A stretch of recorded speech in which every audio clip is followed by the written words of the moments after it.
Olá pessoal, aqui é o professor Juliano de Física. Essa é a terceira aula de cinemática escalar. A primeira aula foi de deslocamento escalar, a segunda de velocidade escalar média e agora a gente vai falar de aceleração escalar média, uma sequência das duas aulas anteriores. Então, se você perdeu, dá uma olhadinha nelas, está no card aqui em cima, acesse, assista e depois você venha para a aula número 3. É uma sequência, pessoal. Então vamos para o primeiro slide. A gente vai falar da aceleração escalar média, que mede a rapidez com que o corpo vai variar a sua velocidade, né? Então, como assim, professor? Então um corpo está em repouso, alguma coisa faz ele entrar em movimento, a velocidade dele varia e existe, associado a essa variação de velocidade, uma aceleração, né? Quanto mais rápido o corpo ele variar a velocidade, maior é a aceleração. Então, se a gente pensa num Fusca, por exemplo, ele consegue fazer de 0 a 100 km por hora? Com certeza.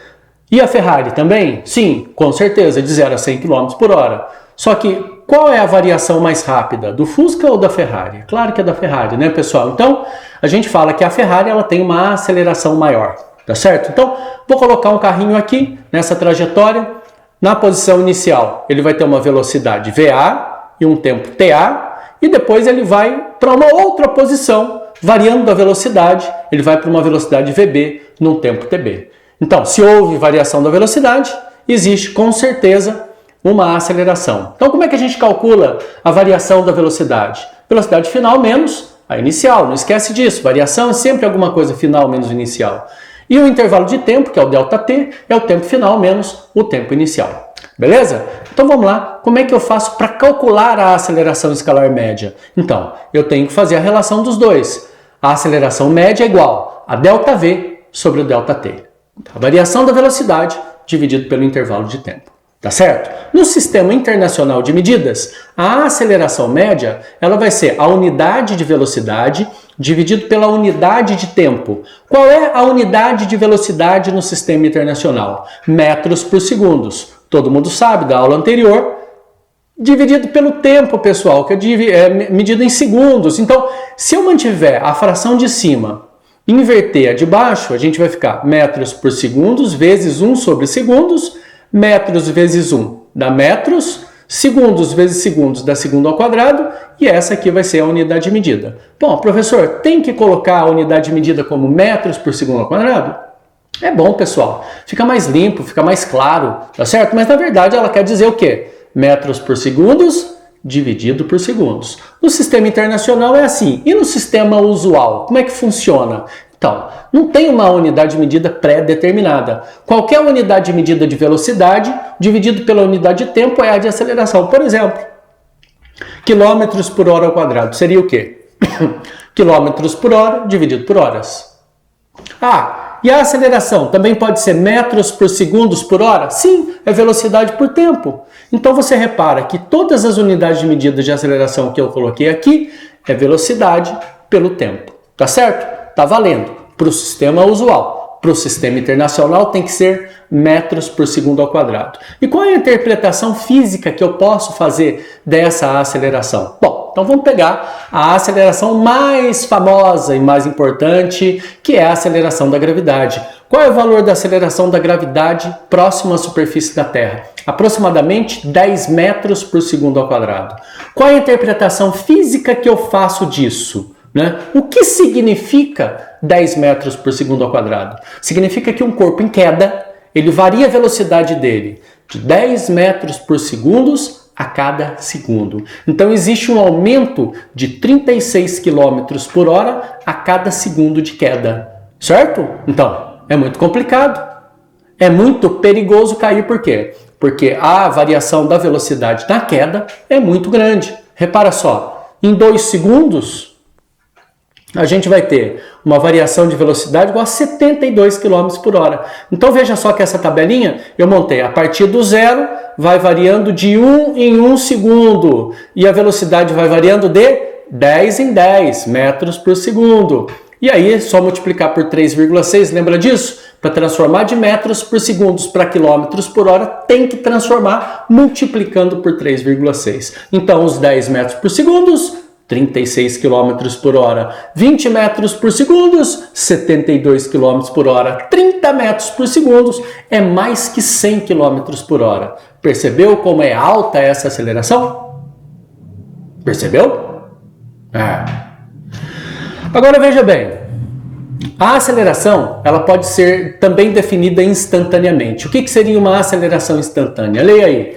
Para calcular, a aceleração instantânea é feita uma operação limite, tomando intervalos de tempos cada vez próximos de zero. Ou seja, da mesma forma que eu defini para vocês a velocidade instantânea, como sendo a velocidade quando a leitura acontece num intervalo muito pequeno, eu também vou fazer para a aceleração.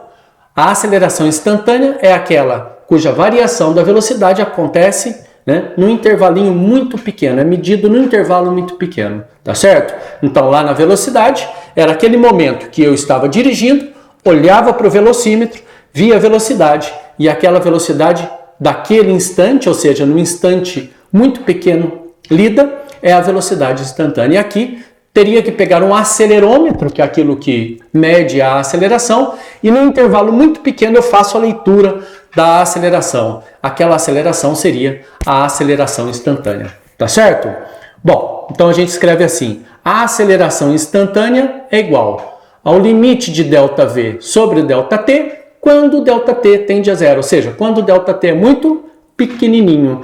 Quando a aceleração instantânea coincide sempre com a aceleração média, que é constante, a gente tem um movimento especial que a gente vai estudar um pouquinho mais para frente, chamado de movimento uniformemente variado. Beleza, pessoal? Então, em movimentos em que a aceleração não varia, não que seja somente zero, mas que ela não varia, a aceleração instantânea ela vai ser igual à aceleração média, que é igual à aceleração do movimento. Isso aí a gente chama de movimento uniformemente variado. Beleza? Então vamos classificar agora o movimento em relação à variação da velocidade. Existe um movimento especial também que a aceleração ela é igual a zero, ou seja, que a velocidade não muda. Se a variação da velocidade é nula, a aceleração é igual a zero. Não tem o ΔV, pessoal, não tem aceleração.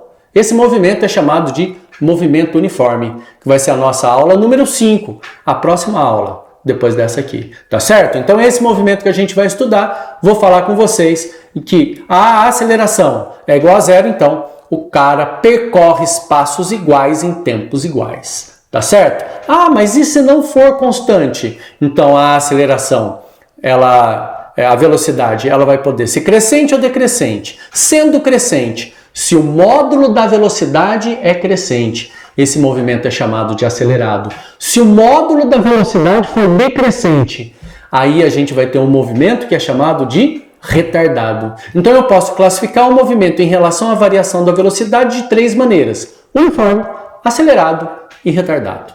Beleza?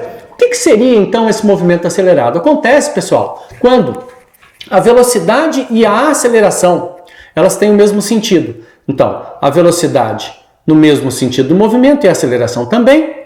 A velocidade e a aceleração contra o movimento. Se os dois estiverem contra o movimento ou se os dois estiverem a favor do movimento, significa que o movimento vai ser acelerado. E aí eu tenho uma regra prática, um modo simples da gente resolver isso, que é, se eu multiplicar a velocidade pela aceleração e der um número positivo, maior que zero, então a gente tem um movimento acelerado. Se eu multiplicar a velocidade e a aceleração e der um número negativo, eu tenho um movimento retardado. E aí a velocidade e a aceleração terão sentidos opostos, tanto a favor quanto contra o movimento. Tá certo? Então grava isso. Anota isso aí. Velocidade vezes aceleração. Se for positivo, o movimento é acelerado. Se for negativo, o movimento é retardado. Então vamos resolver o exemplo agora, pessoal. Um exemplo muito simples, caiu na PUC de Minas Gerais. E assim, um objeto movendo-se em linha reta tem no instante 4 segundos a velocidade de 6 e no instante 7 segundos a velocidade de 12 metros por segundo. Sua aceleração média nesse intervalo de tempo em metros por segundo ao quadrado é... Bom, aplicação direta de fórmula. Qual é a equaçãozinha que a gente usa para calcular a aceleração? ΔV sobre ΔT, lembrando que o ΔV é velocidade final menos a velocidade inicial, 12 menos 6 dá 6, e o ΔT, intervalo de tempo, que é o tempo final menos o tempo inicial. 7 menos 4 dá 3. 6 dividido por 3 é 2. Então, 2 metros por segundo ao quadrado. Por que eu sei que é metros por segundo ao quadrado? Porque a velocidade estava em metros por segundo e o tempo em segundos. O resultado é metros por segundo ao quadrado. Portanto, a alternativa correta é B. A segunda questãozinha, muito capciosa, toma cuidado com ela. Se o movimento de uma partícula é retrógrado e retardado, então a aceleração média da partícula é... Pessoal, o que seria um movimento retrógrado? A velocidade é negativa. A gente definiu isso na aula anterior, na aula 2 de velocidade escalar média. O que é um movimento acelerado? Retardado. É quando o módulo da velocidade diminui. E lembra, a velocidade vezes a aceleração tem que ser menor que zero.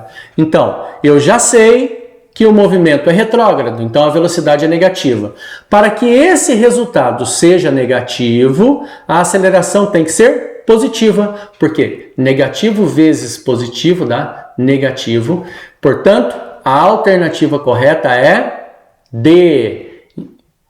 Respondendo, né? Se o movimento de uma partícula é retrógrado e retardado, então a aceleração média da partícula é positiva com certeza.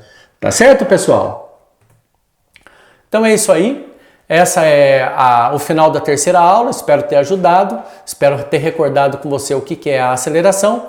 Uma forma da gente medir a rapidez de variação da velocidade. Tá certo? Então, se você quiser se aprofundar, existe uma lista aqui embaixo do vídeo, na descrição. Se você quiser mais exercícios a respeito de outros assuntos da física, acesse nosso site www.fisicanovestibular.com.br. Beleza? Então um abraço para vocês e até a próxima aula.